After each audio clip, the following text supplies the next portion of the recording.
boys and girls. This is Miss Wyatt, and today I'm going to read to you The Tale of Peter Rabbit. This is by Beatrix Potter and illustrated by David McPhail.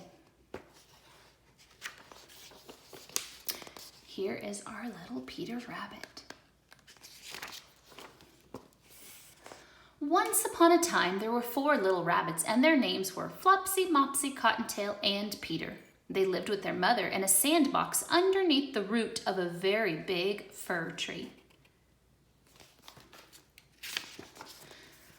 "Now, my dears," said old Mrs. Rabbit one morning, "you may go into the fields or down the lane, but don't go into Mr. McGregor's garden. Your father had an accident there, and he was put into a pie by Mrs. McGregor. Now run along and don't get into mischief. I'm going out."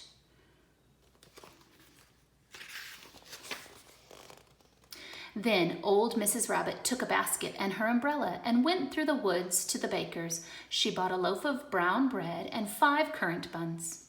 Flopsy, Mopsy, and Cottontail, who were good little bunnies, went down the lane to gather blackberries. But Peter, who was very naughty, ran straight away to Mr. McGregor's garden and squeezed under the gate. First, he ate some lettuces and some French beans, and then he ate some radishes, and then, feeling rather sick, he went to look for some parsley. But round the end of a cucumber frame, who should he meet but Mr. McGregor?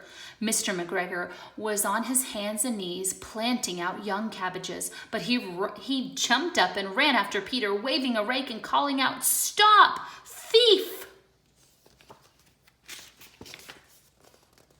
Peter was most dreadfully frightened. He rushed all over the garden, for he had forgotten the way back to the gate. He lost one of his shoes among the cabbages and the other shoe amongst the potatoes. After losing them, he ran on all 4 legs and went faster, so that I think he might have gotten away altogether if he had not unfortunately run into a gooseberry net and got caught by the large buttons on his jacket. It was a blue jacket with brass buttons. It was quite new. Peter gave himself up for lost and shed big tears, but his sobs were overheard by some friendly sparrows, who flew to help him in great excitement and implored him to exert himself. They're asking him, "Hurry, try harder, try harder."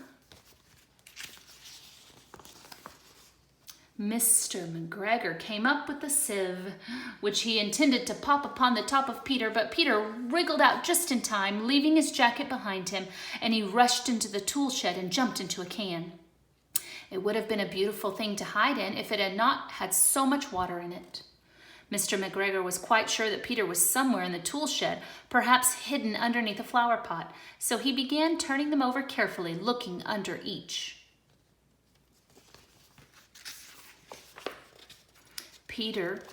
Presently Peter sneezed.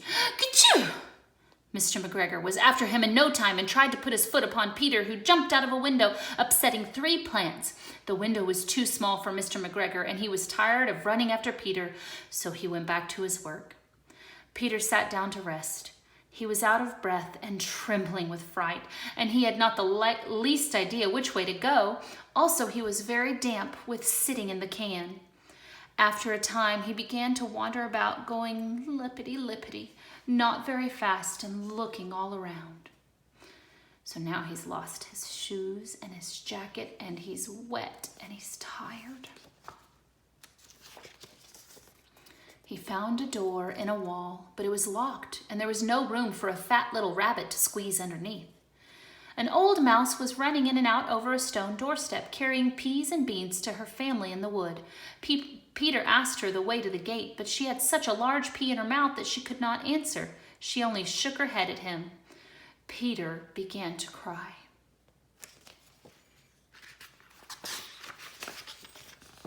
Then he tried to find his way across the garden, but he became more and more puzzled. Presently he came to a pond where Mr. McGregor filled his water cans, and a white cat was staring at some goldfish. She sat very, very still, but now and then the tip of her tail twitched as if it were alive. Peter thought it best to go away without speaking to her. He had heard about cats from his cousin, little Benjamin Bunny.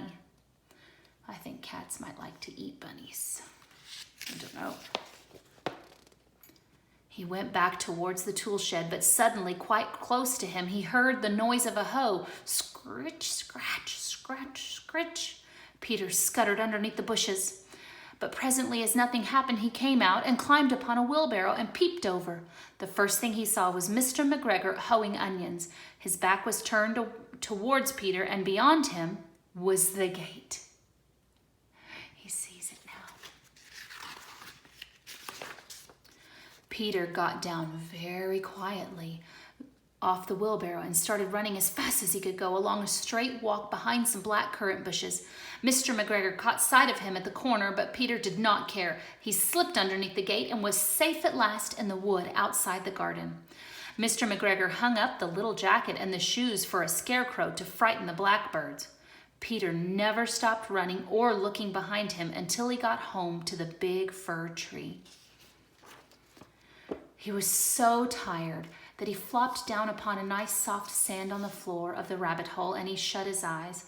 His mother was busy cooking. She wondered what he had done with his clothes. It was the second little jacket and pair of shoes that Peter had lost in a fortnight. I'm sorry to say that Peter was not very well during the evening. His mother put him to bed and made some chamomile tea, and she gave a dose of it to Peter. 1 tablespoon to be taken at bedtime. But Flopsy, Mopsy, and Cottontail had bread and milk and blackberries for supper. The end. What kind of adventures that Peter went on, my goodness.